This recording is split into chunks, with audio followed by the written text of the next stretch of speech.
Welcome back to the channel Manjushree general and kitchen. I hope so ಎಲ್ಲರೂ ಚೆನ್ನಾಗಿದ್ದೀರಾ ಅನ್ಕೊತೀನಿ. ನಿಮ್ಮ ಒಂದು ಪ್ರೀತಿ ಪ್ರೋತ್ಸಾಹದಿಂದ ನಾವು ಕೂಡ ಚೆನ್ನಾಗಿದ್ದೀವಿ. ಸೊ ಇವತ್ತು ಟೈಮ್ ಈಗ 12:30. ಇವಾಗ ವ್ಲಾಗನ್ನು ಸ್ಟಾರ್ಟ್ ಮಾಡ್ತಾ ಇದ್ದೀನಿ. ಬೆಳಗ್ಗೆ ಟಿಫಿನ್ ಆಯಿತು. ಮೊಳಕೆ ಕಾಳು ಪಲ್ಯ ಚಪಾತಿ ಮಾಡಿದ್ದೆ. ಸೊ ಇನ್ನೂ ಗ್ಯಾಸ್ ಎಲ್ಲ ಕ್ಲೀನ್ ಮಾಡಿಲ್ಲ. ಆ್ಯಕ್ಚುಲಿ ಗ್ಯಾಸ್ ಖಾಲಿ ಆಗಿದೆ. ಅದಕ್ಕೆ ನಾನು ಇದ್ರ ಮೇಲೆ ಅಡುಗೆ ಮಾಡ್ತಾ ಇದ್ದೀನಿ ಸದ್ಯಕ್ಕೆ. ಸಿಗೋವರೆಗೂ ಸಿಕ್ಕ ಮೇಲೆ ಮತ್ತೆ ಗ್ಯಾಸ್ ಮೇಲೆ ಮಾಡೋದು. ನೋಡ್ಬೋದು ಇನ್ನೂ ಏನು ಕ್ಲೀನ್ ಮಾಡಿ. ಗ್ಯಾಸ್ ಏನಾದರೂ ಸಿಲಿಂಡರ್ ಖಾಲಿ ಆದಾಗ ಈ ಥರ ಒಂದು ಇದ್ಬಿಟ್ರೆ ಆರಾಮಾಗಿ ಟೆನ್ಷನ್ ಫ್ರೀಯಾಗಿ ಮಾಡ್ಬೋದು. ಇಲ್ಲ ಅಂತಂದರೆ ಗ್ಯಾಸ್ ತರೋದಕ್ಕೂ ಹಾಗೆ ಕುಂದಿರ್ಬೇಕಾಗುತ್ತೆ. ಸೊ ತುಂಬ ಹೆಲ್ಪ್ ಆಗ್ತಾಯಿದೆ. ತುಂಬ ದಿನ ಆಯಿತು ಅಡುಗೆ ಮನೆ ಎಲ್ಲ ಕ್ಲೀನ್ ಮಾಡಿರಲಿಲ್ಲ. ಡೈಲಿ ಏನು ಮಾಡ್ತೀನಿ ಅಷ್ಟೇ. ಸೊ ಇವತ್ತು ಡೀಪಾಗಿ ಕ್ಲೀನ್ ಮಾಡೋಣ ಅಂತ ಅಂದ್ಕೊಂಡಿದ್ದೀನಿ. ನೋಡೋಣ, ನಿಮ್ಮ ಜೊತೆ ಸಾಧ್ಯ ಆದರೆ ಶೇರ್ ಮಾಡ್ತೀನಿ. ಇಲ್ಲ ಅಂತಂದರೆ ನೆಕ್ಸ್ಟ್ ನಾನು ಕಿಚನ್ ಟೂರ್ ಮಾಡಬೇಕು ಅಂದ್ಕೊಂಡಿದ್ದೀನಿ. ನನ್ನ ಒಂದು ಪುಟ್ಟ ಕಿಚನ್ ಹೇಗಿದೆ ಅಂತ ತೋರಿಸ್ತೀನಿ ನಿಮಗೂ ಕೂಡ. ತುಂಬಾ ಪುಟ್ಟದಾಗಿರೋ ಕಿಚನ್ ನಂದು. ನೋಡೋಣ, ಆದಷ್ಟು ಶೇರ್ ಮಾಡ್ತೀನಿ ನೆಕ್ಸ್ಟ್ ವ್ಲಾಗಲ್ಲಿ. ಇವತ್ತು ಪಟಾಪಟ್ ಅಂತ ಮನೆಯೆಲ್ಲ ಕ್ಲೀನ್ ಮಾಡ್ಕೊಂಡ್ಬಿಡ್ತೀನಿ. ತುಂಬ ದಿನ ಆಗಿತ್ತು, ಒಂದು 15 ಡೇಸ್ ಆಗಿತ್ತು ಅಡುಗೆ ಮನೆಯೆಲ್ಲ ನೀಟಾಗಿ ಕ್ಲೀನ್ ಮಾಡಿರಲಿಲ್ಲ. ಜಸ್ಟ್ ಡೈಲಿ ಕಸ ಹೊಡೆದು ಮನೆ ಒರೆಸ್ತಾ ಇದ್ದೆ ಅಷ್ಟೇ. ಸೊ ಇವತ್ತು ಕ್ಲೀನ್ ಮಾಡೋಣ ಅಂದ್ಕೊಂಡಿದ್ದೀನಿ. ನೋಡೋಣ. ಸೊ ಬನ್ನಿ ವಿಡಿಯೋನ ಸ್ಟಾರ್ಟ್ ಮಾಡೋಣ. ವಿಡಿಯೋ ಸ್ಟಾರ್ಟ್ ಮಾಡೋಕ್ಕೂ ಮುಂಚೆ ನನ್ನ ಚಾನಲ್ಗೆ ಇನ್ನೂ ಯಾರೆಲ್ಲ ಸಬ್ಸ್ಕ್ರೈಬ್ ಆಗಿಲ್ಲ ದಯವಿಟ್ಟು ಸಬ್ಸ್ಕ್ರೈಬನ್ನು ಮಾಡ್ಕೊಳ್ಳಿ. ಹೊಸಬ್ರು ನೋಡ್ತಾ ಇದ್ರು ಕೂಡ ನನ್ನ ಒಂದು ಚಾನಲನ್ನು ಸಬ್ಸ್ಕ್ರೈಬ್ ಮಾಡ್ಕೊಳ್ಳೋದ್ರ ಮುಖಾಂತರ ಸಪೋರ್ಟ್ ಮಾಡಿ.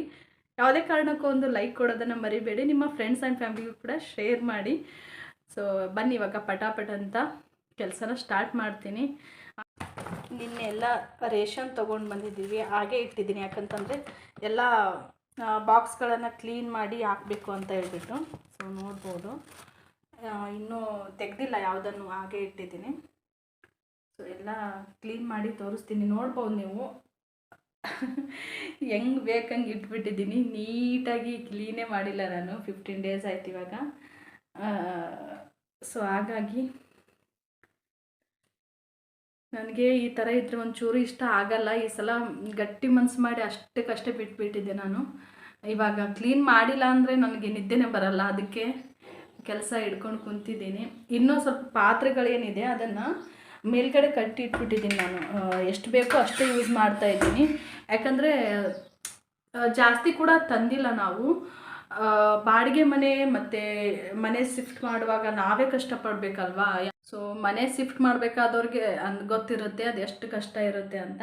ಹಾಗಾಗಿ ನನಗೆ ಎಷ್ಟು ಅವಶ್ಯಕತೆ ಇದೆಯೋ ಅಷ್ಟನ್ನು ಮಾತ್ರ ನಾವು ಯೂಸ್ ಮಾಡ್ತಾ ಇದ್ದೀನಿ. ಸೊ ಮಿಕ್ಕಿದ್ದನ್ನೆಲ್ಲ ಮೇಲ್ಗಡೆ ಕಟ್ಟಿಟ್ಟಿದ್ದೀನಿ. ಇನ್ನೂ ತೊಗೊಂಡು ಬಂದಿಲ್ಲ, ಜಾಸ್ತಿ ಊರಲ್ಲಿ ಇರೋದ್ರಿಂದ ಇನ್ನೂ ತೊಗೊಂಡು ಬಂದಿಲ್ಲ. ಆಮೇಲೆ ಇಲ್ಲೆಲ್ಲ ನಾನು ದೇವರ ಸಾಮಗ್ರಿಗಳನ್ನು, ಆಮೇಲೆ ಪೂಜಾಕ್ಕೆ ಏನೇನು ಬೇಕು ಎಲ್ಲ ಇಟ್ಟಿದ್ದೀನಿ. ಸೊ ಇವಾಗ ಏನು ಪೂಜೆ ಮಾಡಿಲ್ಲ ನಾನು. ಸೊ ನೋಡ್ಬೋದು. ಇನ್ನು ಫ್ರಿಜ್ ಅಂತೂ ನೋಡೋ ಹಾಗೆ ಇಲ್ಲ. ಎಲ್ಲ ಕ್ಲೀನ್ ಕೃಷ್ಣಪ್ಪ ಮಾಡ್ಬೇಕು ಇವಾಗ. ಫ್ರಿಜ್ ನೋಡಿದ್ರೆ ನಕ್ಕು ಬಿಡ್ತೀರಾ, ಇಷ್ಟೊಂದು ಖರಾಬಾಗಿದೆ. ಇದನ್ನು ನಾನು ಇವಾಗ ಕ್ಲೀನ್ ಕೃಷ್ಣಪ್ಪ ಮಾಡಲೇಬೇಕು. ಸೊ ಮಾಡಿ ತೋರಿಸ್ತೀನಿ ನಿಮಗೆ ಯಾವ ರೀತಿ ಆಯಿತು ಅಂತ ಹೇಳ್ಬಿಟ್ಟು. ಈ ರೀತಿ ಇದೆ. ಇದೆಲ್ಲನೂ ಕ್ಲೀನ್ ಆದಮೇಲೆ ನಿಮಗೆ ಒಂದ್ಸಲ ತೋರಿಸಿ ನೆಕ್ಸ್ಟ್ ಕಿಚನ್ ಟೂರ್ ಮಾಡ್ತೀನಿ ನಿಮಗೆ ಖಂಡಿತ. ಸೊ ಈ ರೀತಿ ನೋಡ್ಕೊಂಡು ಬಿಡಿ ಒಂದ್ಸಲ. ಎಲ್ಲ ನೀಟಾಗಿ ಕ್ಲೀನ್ ಆದಮೇಲೆ ಆಮೇಲೆ ನೀವು ನನಗೆ ಅಪ್ರಿಷಿಯೇಟ್ ಮಾಡ್ತೀರಾ ಅಂತ ಅನ್ಕೊತೀನಿ. ಸೊ ಬನ್ನಿ ಪಟಾಪಟ್. ಮುಂಚೆ ಎಲ್ಲ ನಮ್ಮ ಅಮ್ಮಂದ್ರಾಗಿರ್ಬೋದು ಅಥವಾ ಅಜ್ಜಿಯಂದ್ರಾಗಿರ್ಬೋದು ಮನೆಗಳನ್ನು ಕ್ಲೀನ್ ಮಾಡ್ತಾಯಿದ್ರು. ಹಾಗೆ ಹಬ್ಬ ಹುಣ್ಣಿಮೆ ಈಗ ಏನಾದರೂ ಫಂಕ್ಷನ್ಸ್ ಇದ್ದರೆ ಮನೆಯನ್ನು ನೀಟಾಗಿ ಕ್ಲೀನ್ ಮಾಡ್ತಾಯಿದ್ರು, ಒರೆಸ್ತಾಯಿದ್ರು. ಸೊ ಆ ಒಂದು ಪದ್ಧತಿನ ನಾವು ಇವಾಗ ಮುಂದುವರ್ಸ್ಕೊಂಡು ಹೋಗ್ತಾ ಇದ್ದೀವಿ. ಸೊ ಅವರು ಆ ಆಚರಣೆ ಅಂತಲೂ ಅನ್ಬೋದು ಅಥವಾ ಪದ್ಧತಿ ಅಂತಲೂ ಅನ್ಬೋದು. ಸೊ ತುಂಬಾ ಒಳ್ಳೆ ಕೆಲಸ ಮಾಡಿದ್ದಾರೆ ಅಂತಲೇ ಹೇಳ್ಬೋದು. ಯಾಕಂತ ಹೇಳಿದರೆ ಹಬ್ಬ ಹುಣ್ಣಿಮೆಗೂ ಕೂಡ ಮನೆಯನ್ನು ಶುಚಿಗೊಳಿಸೋಷ್ಟು ಟೈಮ್ ಇಲ್ಲ ಇವಾಗ. ಇನ್ನೂ ಸ್ವಲ್ಪ ಜನ ಹೈಜೀನ್ ಅಂತ ಹೇಳ್ಬಿಟ್ಟು ಮನೇನ ನೀಟ್ ಇಡ್ತಾರೆ. ಅವರ ಫುಡ್ ಲೈಫ್ ಸ್ಟೈಲನ್ನು ಚೆನ್ನಾಗಿ ಲೀಡ್ ಮಾಡ್ತಾರೆ. ಇನ್ನೂ ಸ್ವಲ್ಪ ಜನಕ್ಕೆ ಅಯ್ಯೋ ಏನು ಹಬ್ಬ ಬಿಡಪ್ಪ, ಏನು ಮನೆ ಕ್ಲೀನ್, ಅದೇ ಕ್ಲೀನ್ ಅಲ್ಲ, ಏನು ಮಾಡೋದು ಬಿಡು ಅಂತ ಬಿಡ್ತಾ ಇರ್ತಾರೆ. ಸೊ ಅವ್ರು ಪದ್ಧತಿ ಮಾಡಿರೋದು ಬರೀ ದೇವರು ದಿಂಡ್ರು ಅಂತ ಭಕ್ತಿಗೆ ಮಾತ್ರ ಮಾಡಿದ್ದಾರೆ ಅನ್ಕೋಬೇಡಿ. ಅವರು ನಮ್ಮ ಆರೋಗ್ಯ ದೃಷ್ಟಿಯಿಂದನೂ ಕೂಡ ಈ ಒಂದು ಪದ್ಧತಿ ಆಚರಣೆಗಳನ್ನು ಇಟ್ಟೋಗಿದ್ದಾರೆ ಅಂತಲೇ ಹೇಳ್ಬೋದು. ಯಾವ ರೀತಿ ಅಂತ ಹೇಳಿದರೆ ಇವಾಗ ಹಬ್ಬ ಹುಣ್ಣಿಮೆ ಬಂತು ಅಂತ ಅಂದರೆ ಅಥವಾ ಒಂದು ತಿಂಗಳಲ್ಲಿ 2-3 ಸಲನಾದರೂ ಮನೆ ಕ್ಲೀನ್ ಮಾಡಿದರೆ ನಮ್ಮ ಆರೋಗ್ಯ ಚೆನ್ನಾಗಿರುತ್ತೆ. ಸೊ ನಾವು ಎಲ್ಲಿದ್ದಲ್ಲಿ ಗಲೀಜು ಬಿಟ್ಬಿಟ್ರೆ ನಾವು ಒಂದು ಆರೋಗ್ಯದ ಮೇಲೆ ಕೆಟ್ಟ ಪರಿಣಾಮ ಬೀರುತ್ತೆ ಅಂತಲೂ ಕೂಡ ಒಂದು ಪದ್ಧತಿ ಆಚರಣೆ ಸೈಂಟಿಫಿಕ್ ಪ್ರಕಾರ ಕೂಡ ಅವರು ನಮಗೆ ಆ ಒಂದು ಪದ್ಧತಿ ಇಟ್ಟಿದ್ದಾರೆ ಅಂತಲೇ ಹೇಳ್ಬೋದು. ಸೊ ಖುಷಿ ಅನಿಸುತ್ತೆ.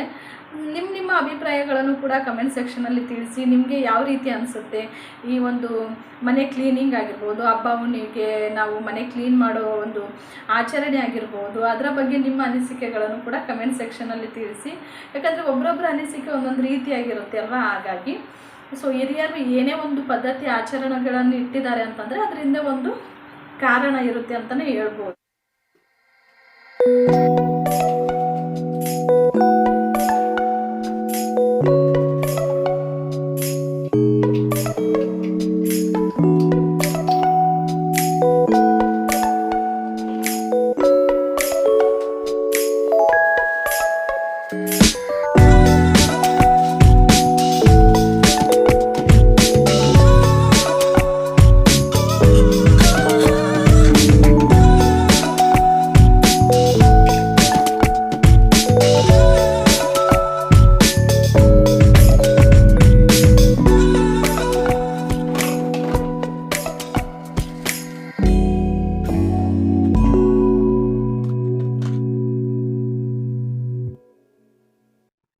ಇದು ಬಂದುಬಿಟ್ಟು ನಿನ್ನೆ ಮಾರ್ನಿಂಗ್ ನಾನು ಲಂಚ್ ಬಾಕ್ಸ್ಗೆ ಹಸ್ಬೆಂಡಿಗೆ ಟೂಟಿ ಫ್ರೂಟಿದು ಚಪಾತಿ ಮಾಡ್ತಾಯಿದ್ದೆ. ಸೊ ಅದನ್ನು ಕೂಡ ನಿಮ್ಮ ಜೊತೆ ಶೇರ್ ಮಾಡ್ತಾಯಿದ್ದೀನಿ. ಮಧ್ಯದಲ್ಲಿ ಒಂದೊಂದು ಕ್ಲಿಪ್ಸನ್ನು ರೆಸಿಪಿದು ಕೂಡ ಶೇರ್ ಮಾಡ್ತಾಯಿದ್ದೀನಿ.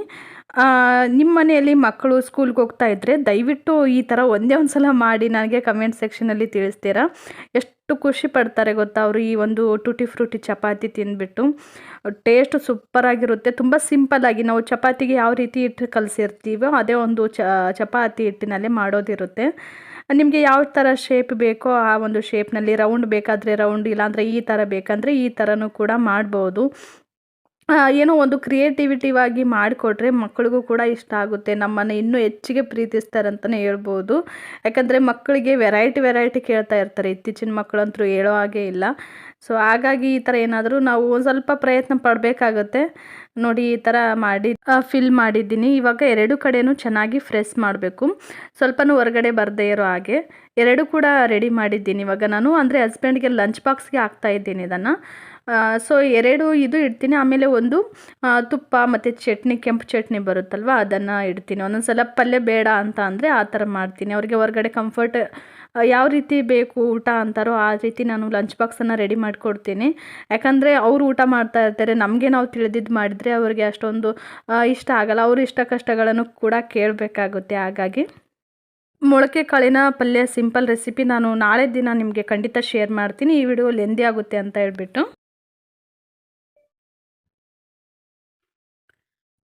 ಸೊ ನೋಡ್ಬೋದು ಶೆಲ್ಫ್ ಎಲ್ಲ ಕ್ಲೀನ್ ಆಯಿತು. ಅಂದರೆ ಇನ್ನೂ ಒರೆಸಿಲ್ಲ. ಡಬ್ಬಿಗಳನ್ನೆಲ್ಲ ತೆಗೆದಿಟ್ಟಿದ್ದೀನಿ ಖಾಲಿ ಮಾಡಿ. ಸೊ ನೋಡ್ಬೋದು. ಅಂದರೆ ನಾನು ಒಂದೇ ದಿನಕ್ಕೆಲ್ಲ ಕೆಲಸ ಮಾಡಲ್ಲ. ಡೈಲಿ ಸ್ವಲ್ಪ ಸ್ವಲ್ಪ ಮಾಡ್ತೀನಿ. ಒಂದೇ ದಿನಕ್ಕಂದರೆ ನಮಗೆ ಟಯರ್ಡ್ ಆಗುತ್ತೆ. ಹಾಗಾಗಿ ಇದು ಬಂದು ಗೋಧಿ ಹಿಟ್ಟು ಕಲಸೋದು. ಸೊ ಇದೆಲ್ಲ ಕ್ಲೀನ್ ಮಾಡ್ತೀನಿ ಇವಾಗ. ಇದನ್ನೇನು ಶೇರ್ ಮಾಡಲ್ಲ, ತುಂಬ ಲಾಂಗ್ ಆಗುತ್ತೆ ವಿಡಿಯೋ. ಹಾಗಾಗಿ ಸೊ ಇದೆಷ್ಟು ಕ್ಲೀನ್ ಮಾಡಿಕೊಂಡು ತೊಳೆದಿಟ್ಬಿಟ್ರೆ ಅರ್ಧ ಕೆಲಸ ಮುಗಿಯುತ್ತೆ. ಇವಾಗ ಎಲ್ಲ ಡಬ್ಬಿಗಳನ್ನು ವಾಶ್ ಮಾಡಿದ್ದೀನಿ. ಹೊರಗಡೆನೇ ವಾಶ್ ಮಾಡಿದೆ ನಾನು. ಸೊ ಈ ಥರ ಸ್ವಲ್ಪ ಗಾಳಿಗೆ ಆರ್ತು ಅಂತಂದರೆ ಆಮೇಲೆ ಒಂದು ಬಟ್ಟೆ ತೊಗೊಂಡ್ಬಿಟ್ಟು ಒರೆಸಿ ನಾವು ಕಾಳು ಕಡಿ ಅಥವಾ ಏನೆಲ್ಲ ರೇಷನ್ ಇರುತ್ತೋ ಅದನ್ನು ನಾವು ಹಾಕ್ಕೊಳ್ಬೋದು. ಇನ್ನು ಸ್ಟೀಲ್ ಐಟಮ್ಸ್ ಏನು ಜಾಸ್ತಿ ಸ್ಟೀಲ್ ಪಾತ್ರೆಗಳನ್ನೆಲ್ಲ ನಾನು ಇವತ್ತು ತೊಳೆದಿಲ್ಲ. ನಾಳೆ ದಿನ ತೊಳಿಬೇಕು ಅಂತ ಹೇಳ್ಬಿಟ್ಟು ಕೆಲವೊಂದಷ್ಟೇ ತೊಳೆದಿದ್ದೀನಿ. ಪಾತ್ರೆ ಎಲ್ಲನೂ ಹೊರಗಡೆ ತೊಳೆದಿಟ್ಟಿದ್ದೆ. ಸಿಕ್ಕಾಪಟ್ಟೆ ಮಳೆ ಬರೋ ಥರ ಅನ್ನಿಸ್ತು.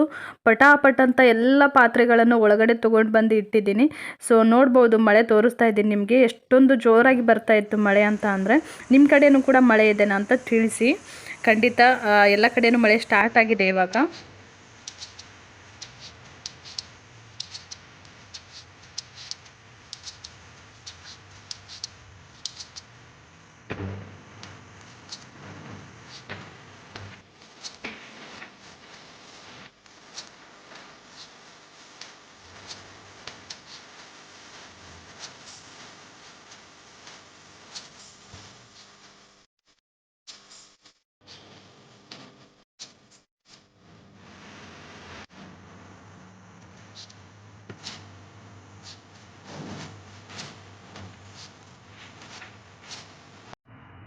ಅದಾದಮೇಲೆ ನಾನು ಡಬ್ಬಿಗಳಿಗೆ ಎಲ್ಲ ರೇಷನ್ ಹಾಕೋದೇನು ವಿಡಿಯೋ ಮಾಡಲಿಲ್ಲ.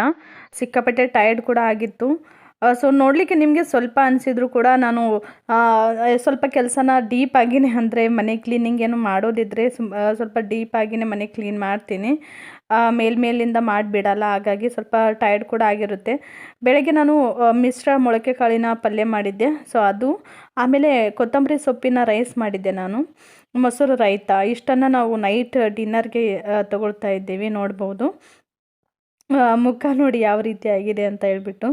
ಸೊ ಹೇಗನ್ನಿಸ್ತು ಇವತ್ತಿನ ವಿಡಿಯೋ ನೀವು ಕೂಡ ಖಂಡಿತ ತಿಳಿಸ್ತಾ ಇದ್ದೀರಾ ನನಗೆ ಕಿಚನ್ ಟೂರ್ ಆಗಿರ್ಬೋದು, ಹೋಮ್ ಟೂರ್ ಮಾಡಿ ಅಂತ. ಖಂಡಿತ ಸದ್ಯದಲ್ಲೇ ಮಾಡ್ತೀನಿ. ಸೊ ಅಲ್ಲಿವರೆಗೂ ಎಲ್ಲರೂ ಖುಷಿಯಾಗಿರಿ. ಇದೇ ಥರ ನಿಮ್ಮ ಒಂದು ಪ್ರೀತಿ ಪ್ರೋತ್ಸಾಹ ನಮ್ಮ ಮೇಲೆ ಯಾವಾಗಲೂ ಹೀಗೆ ಇರಲಿ ಅಂತ ಕೇಳ್ತಾ ಈ ಒಂದು ವಿಡಿಯೋನ ಎಂಡ್ ಮಾಡ್ತೀನಿ. Thank for the watching. Thank you.